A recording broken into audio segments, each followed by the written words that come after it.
مصحف فاطمہ کیا ہے؟ مصحف فاطمہ سلام اللہ علیہا ایک ایسی کتاب کا نام ہے جس کی نسبت بنت رسول جناب فاطمہ زہرا علیہ السلام کی جانب دی جاتی ہے، اور اس کتاب میں قرآن کریم کی ایک بھی آیت موجود نہیں ہے۔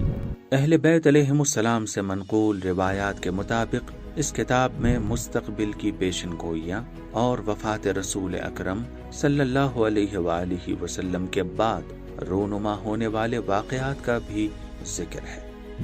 امین وحی خدا جناب جبریل علیہ السلام حضرت فاطمہ زہرا علیہ السلام کو آپ کے اہل خانہ کے ساتھ پیش آنے والے واقعات کی اطلاع دیتے تھے، اور پھر جو کچھ جناب فاطمہ علیہ السلام جبریل سے نقل کرتی تھیں اس کو حضرت علی علیہ السلام مرقوم فرمایا کرتے تھے۔ فرزند رسول امام علی رضا علیہ السلام اس کتاب کی اہمیت کے بارے میں یوں فرماتے ہیں: یہ کتاب اماموں کی امامت پر دلیل ہے، اسی لیے جو شخص امامت کا دعوے دار ہے اس کے پاس اس کتاب کا ہونا ضروری ہے۔ اسی طرح فرزند رسول امام جعفر صادق علیہ السلام کی امامت کے بارے میں بھی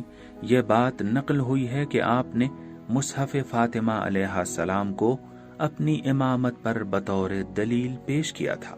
اور لوگوں نے اسی دلیل کی بنا پر آپ کی امامت کو قبول کیا۔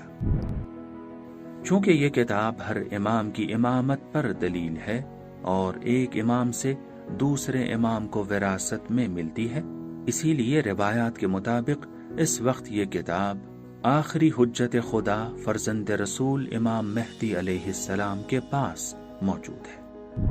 اور جب آپ ظہور فرمائیں گے تو یہ کتاب آپ کے پاس ہوگی، اور مسلمان اس کتاب کی زیارت سے